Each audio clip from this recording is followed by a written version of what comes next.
Today we're going to talk about some swinging. So we're going to do a little bit of swinging here, some kettlebells, because I see people doing some shit with kettlebells and dumbbells and whatnot that is completely fucked up and wrong. So let's talk about that a little bit. Listen to some good jams by Oasis. This is Supersonic live from Wembley back in the late 90s, probably one of their best tracks ever. So, and I got Lulu and Layla with me today to help demonstrate. Layla's not feeling real great, had like 25 teeth removed yesterday, so she's a little doped up. Just be cool, okay? So let's talk about this. Kettlebell swings, how to do them right, how to do them not so right, how to make you look like you know what you're doing, and how to get the most bang out of the buck. 3, 2, 1, go. All right, so there's kettlebell swings that people do, obviously at the gym. Been doing them a long time. They're a big staple in CrossFit. They're a great tool for a lot of fitness real quick, and relatively easy to do. You can do them with a bunch of different things. You can do them with a dumbbell, a kettlebell. These actually are homemade kettlebells, and I don't know how well you guys can see them, but it's a bunch of Galvy pipe with some steel plates with a 1-inch center on them and a little spacer here made out of PVC, and they work the same exact way as a regular kettlebell. I've had these for probably, I don't know, literally probably, I'm not joking, probably about close to 20 years I made these. This one's 35 pounds, the other one's about 50 plus pounds, and they work perfectly well.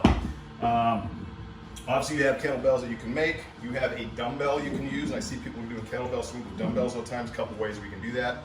We'll take a look at that. And then of course you have your regular old kettlebell. Basically like a bowling ball, cannonball with a handle on it. It's not too exciting, but there are different types of them. You don't have to buy like a friggin' $2,000 kettlebell. They all work fine. Just get some chalk for your hands, hold on to the damn thing when they get sweaty, and swing away. That's all there is to it. So let's talk about how you're actually supposed to swing these things. All right, so regardless of what you're swinging, whether it's a homemade deal, a dumbbell, a regular kettlebell, it doesn't matter. There's a couple things you gotta remember with the form. And the one thing is, remember with that kettlebell swing is that it is not a squat. It's not just a hip hinge where your legs are straight. It's a little combination of both. It's very similar to the deadlift. So the first thing we tell people in setting up, feet outside of hip width, toes turn out naturally in a nice natural position, just a nice neutral position. This position right here, we always catch our breath in. This is basically the bottom position of the kettlebell swing. And this, fully opened up, my arms over my head, all the way up over my head, is the open top position of the kettlebell swing. That's the full range of motion. Now there's a couple different kettlebell swings. There is the Russian swing, there is the American swing.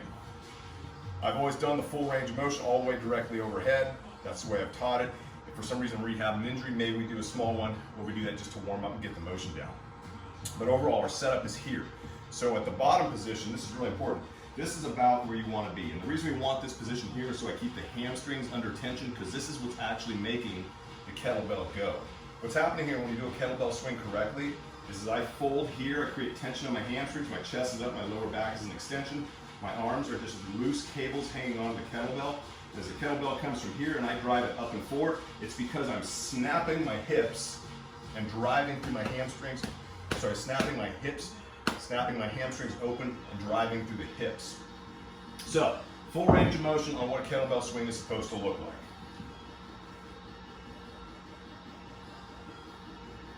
Butt goes back, weight on the heels, knees out. I drive my hips forward like I'm going to literally granny chuck the kettlebell across the room. I want folks to think about, literally if they were going to throw it, how would they do that? They would get here and they would throw their hips into it. Same motion.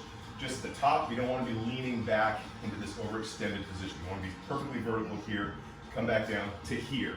Not fully squatted, not leaning over like this, like you're a stripper trying to get extra bucks. Save that for another day. So, range of motion on this is really important as well. Obviously, we want it fully opened up at the top, so the kettlebell is vertical and right back down. If you're not comfortable, that's fine. Get at least 45 degrees off your forehead height. You're right about here.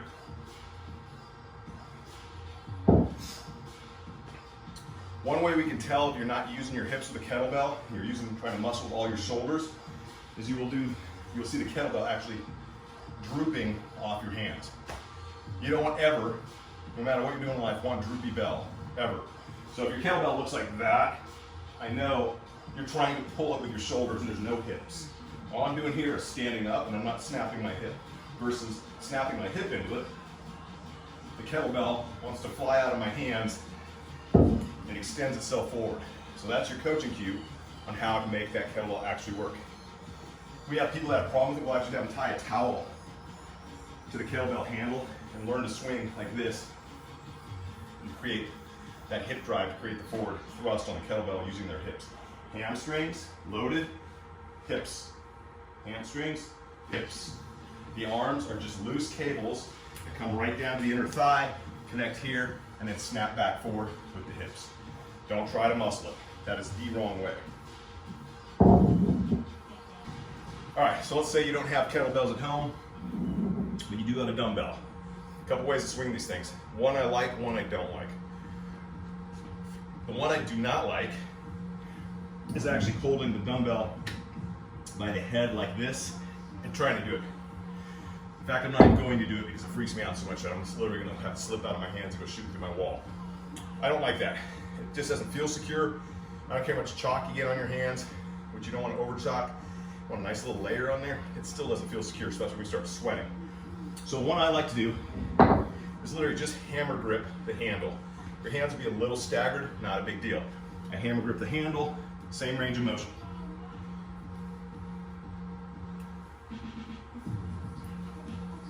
You can see everything else is exactly the same. Body position, range of motion. Hips throw into it, and I drive the dumbbell up and forward. So regardless of what you have at home, you can do a kettlebell swing. The other question that comes up, how heavy? Well, be smart about it.